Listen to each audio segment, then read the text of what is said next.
வணக்கம், welcome to Sai Sri easy சமையல். இன்றைக்கி பேக்கரி ஸ்டைலில் சாஃப்டான மைசூர் பாக்கு எப்படி செய்யலான்னு பார்க்கலாம் வாங்க. அதுக்கு முன்னாடி ஃபஸ்ட் டைம் அந்த சேனலில் பார்க்குறீங்கன்னா சாய் ஸ்ரீ ஈஸி சமையலை சப்ஸ்கிரைப் பண்ணி வச்சுக்கோங்க. வாங்க எப்படி செய்யலான்னு பார்க்கலாம். இதுக்கு முன்னாடி இது போல் பலகாரம் நான் எதுவும் செஞ்சதில்லை அப்படி சொல்கிற பிகினர்ஸாக இருந்தால் கூட இந்த மைசூர் பாக்கை ஈஸியாக செஞ்சிடலாம்.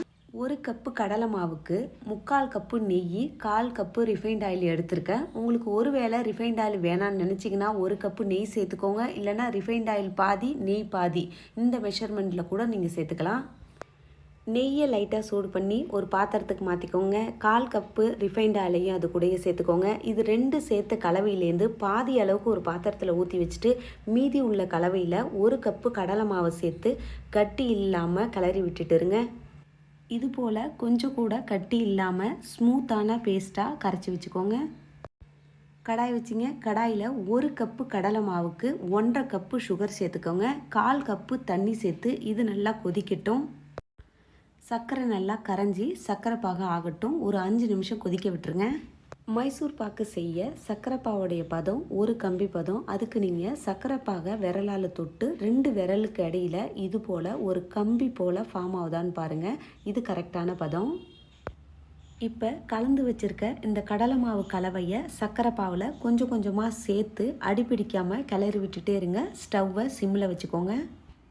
கடலை மாவு கலவையை எல்லாத்தையும் சேர்த்தாச்சு. சேர்த்த பிறகு அடிப்பிடிக்காமல் இருக்க கிளறி விட்டுட்டே இருங்க. ஒரு 5 நிமிஷம் கிளறி விட்டுட்டே இருந்தீங்கன்னா இது போல் பொங்கி கொஞ்சம் கெட்டியாகும். அப்போ பாக்கி வச்சுருக்க அந்த நெய்யையும் இந்த கலவையோடு சேர்த்துருங்க. நெய்யை சேர்த்த பிறகு உடனே அதை அப்சர்வ் பண்ணாது. பொறுமையாக மிக்ஸ் பண்ணிக்கோங்க. கொஞ்சம் கொஞ்சமாக மிக்ஸ் பண்ணிகிட்டே இருந்தீங்கன்னா நெய்யை எல்லாத்தையுமே கொஞ்சம் கொஞ்சமாக அது இழுத்துக்கும். நான் சேர்த்துருக்க இந்த நெய்யோட அளவு அதிகமாக இருக்குதுன்னு நினச்சிங்கன்னா நீங்கள் நெய்யோட அளவை கொஞ்சம் கம்மி பண்ணிக்கோங்க. ஆனால் இந்த அளவுக்கு நெய் சேர்த்தாதான் மைசூர் பாக்கு சாஃப்டாக வரும். மைசூர் பாக்கு பேக்கரி ஸ்டைலில் சாஃப்டாக வேணும்னா இந்த அளவுக்கு நெய் சேர்த்தா தான் நல்லாயிருக்கும். அடிப்பிடிக்காமல் இருக்க ஸ்டவ்வை சிம்மில் வச்சுக்கோங்க. கேப்பே இல்லாமல் கிளறி விட்டுட்டே இருங்க. நம்ம எவ்வளோ நெய் ஊற்றணும் அவ்வளோக்கும் கொஞ்சம் கொஞ்சமாக அது இழுத்துக்கும்.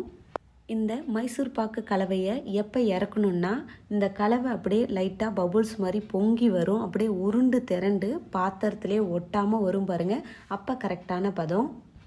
நான் சொன்னேன் அதே பதத்துக்கு வந்துச்சு பாருங்கள், பாத்திரத்துலேயே ஒட்டாமல். இப்போ நீங்கள் ஸ்டவ்வை ஆஃப் பண்ணிவிட்டு ஒரு பிளேட்டில் நெய் தடவிக்கோங்க. இந்த கலவையை அந்த பிளேட்டில் ஊற்றிக்கோங்க. மைசூர் பாக்கு கலவையை பிளேட்டில் ஊற்றின பிறகு ஒரு ஸ்பூனில் நெய் தடவி மேல் பகுதியை சமப்படுத்தி விட்டுக்கோங்க. 15 நிமிஷம் இது அப்படியே இருக்கட்டும். 15 மினிட்ஸ்க்கு பிறகு உங்களுக்கு விருப்பமான ஷேப்பில் கட் பண்ணிக்கோங்க. சுவையான பேக்கரி ஸ்டைலில் சாஃப்டான மைசூர் பாக்கு ரெடி ஆயிடுச்சு. நீங்களும் இந்த தீபாவளிக்கு உங்கள் வீட்டில் இந்த மைசூர் பாக்கை ட்ரை பண்ணி பாருங்கள். இந்த வீடியோ உங்களுக்கு பிடிச்சிருந்தா வீடியோக்கு ஒரு லைக் கொடுங்க. நீங்கள் இன்னும் இந்த சேனலை சப்ஸ்கிரைப் பண்ணலாம், ப்ளீஸ் சப்ஸ்கிரைப் பண்ணிவிடுங்க. அப்படியே பக்கத்தில் இருக்க பெல் ஐக்கான் பட்டனையும் ப்ரெஸ் பண்ணி வச்சுங்க. அப்போ தான் நான் போடுற வீடியோ நோட்டிஃபிகேஷனில் உங்களுக்கு உடனுக்குடன் வந்து சேரும். ரசித்து சமைங்க, ருசித்து சாப்பிடுங்க. தேங்க்யூ ஃபார் வாட்சிங். நன்றி, வணக்கம்.